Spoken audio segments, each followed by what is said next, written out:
are cast in prison. Devaki and Nanda are cast in prison. You have to get them out. You have to come to Mathura and fight Kamsa.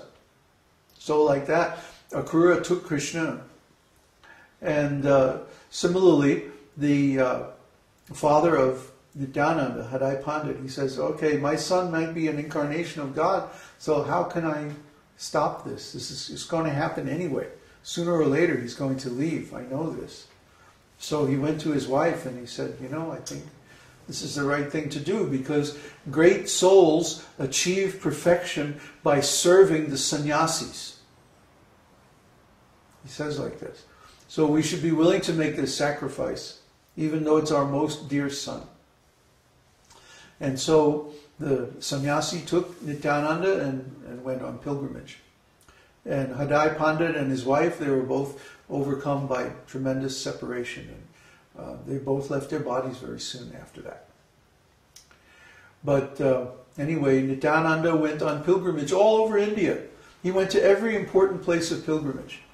And this is stated in the Shastras, that the places of pilgrimage are not just places to go and take a bath.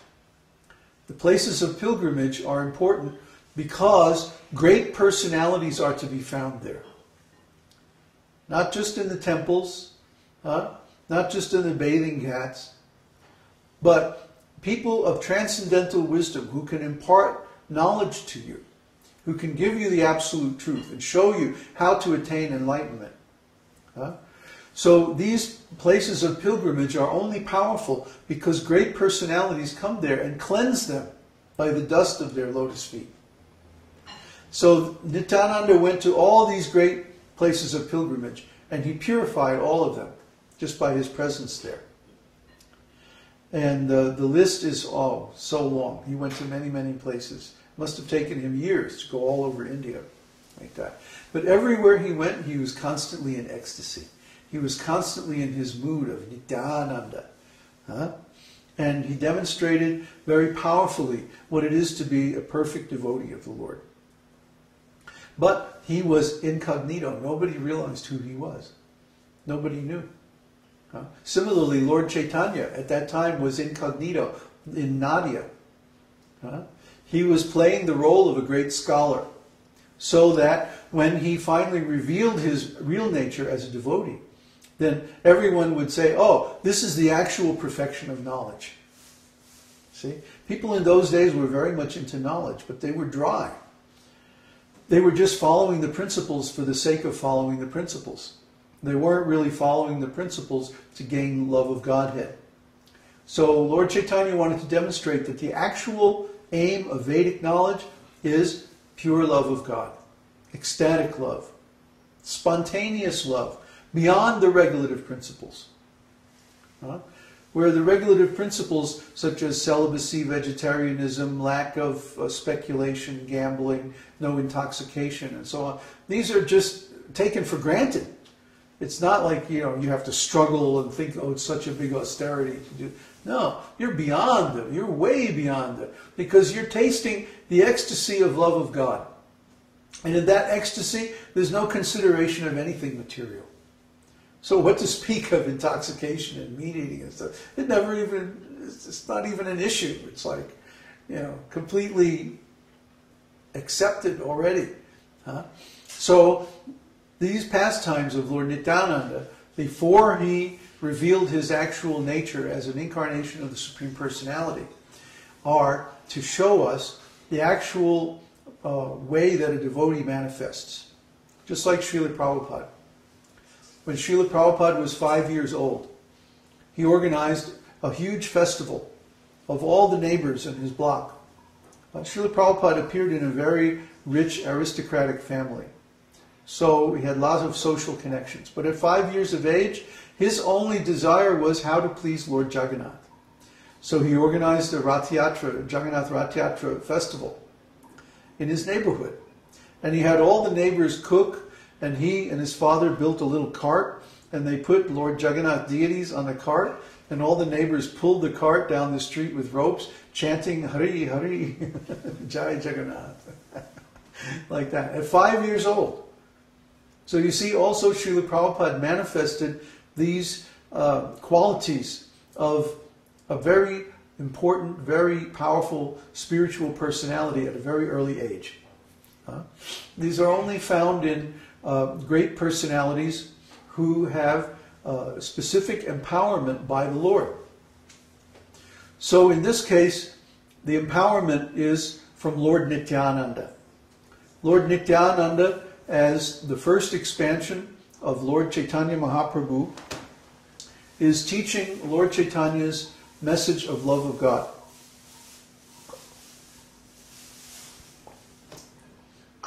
Not simply by quoting scriptures, but by example.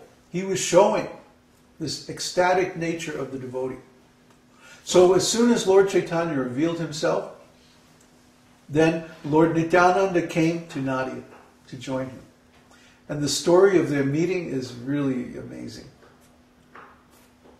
Lord Caitanya said, there is a great personality coming. I had a dream last night that a beautiful chariot pulled up in front of my house. And in this chariot was a great personality with a very tall body. And he was carrying a club as big as a pillar over his shoulder. And he spoke in a very deep voice like thunder. Where is Nitai Pandit? Nimai Pandit. Where is Nimai Pandit? Is this his house? And then when he got down off the chariot and he came into the house, he said, I am your brother. I am here to serve you now. Like that. And that was the end of the dream. So Lord Caitanya said, he's here somewhere. I know he's here. You have to go find him. So he sent Haridas Thakur and Gadadhar Pandit to find him. So they searched all over Nadia for 9 hours. They couldn't find him. And Lord Caitanya arranged this pastime just to show that Lord Nityananda is very esoteric. He's so esoteric. Nobody can find him on their own. You see? Nobody can find a guru on their own. Nobody can recognize the guru by their own intelligence. Nobody can find the guru by their own power. Sometimes people search for a guru, and they may search and search and search and search and not find. That was my experience also. When I decided I wanted to be engaged in spiritual life full time, I went looking for a guru. I was on the West Coast at the time, and I looked all up and down the West Coast, and I couldn't find guru. I couldn't find anyone that I would accept as guru.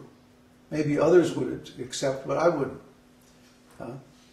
But then, by divine arrangement, I met Srila Prabhupada through my music teacher, Ali Akbar Khan. He says, "Oh, if you really want to know the essence of this transcendental sound vibration, then you have to meet Srila Prabhupada." So I went there, and I met my guru like that. It always happens by Krishna's arrangement. It doesn't happen by your own arrangement. It can't happen by your own effort. It has to be a revelation of God. Because Guru is transcendental. Guru is esoteric. Guru is outside of this material world. You can't see in the beginning, but he's outside this material world. He doesn't live in this world. He only has one finger in this world. Everything else is outside. This is Guru. That means he's self-realized. He knows his spiritual identity. He knows his spiritual form. He is engaged in spiritual pastimes with Krishna on the spiritual platform. That is Guru. So Nityananda was like that. Therefore, nobody could find him by their own efforts. But Lord Caitanya had to show them. He said, "Come on." And he was laughing. "I have to show you where he is. You'll never find him by yourself." So they went to the house of one Brahmana where Lord Nityananda was staying. And Lord Nityananda was sitting there in the courtyard, and he was completely in meditation. He had this little smile on his face, and he was just sitting there absorbed in himself. Every once in a while he would laugh a little bit.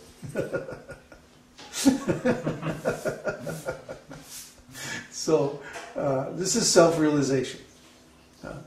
So Lord Nityananda was in this trance of self-realization. And when Lord Caitanya and all the devotees saw Lord Nityananda, they were astonished because he was so beautiful. He was so handsome. His body is very tall and very beautiful in all parts. His arms reach all the way down to his knees. He has this long, curly, flowing hair, just like Lord Caitanya's. If you see even just his hair, you'll be captivated, what to speak the rest of him.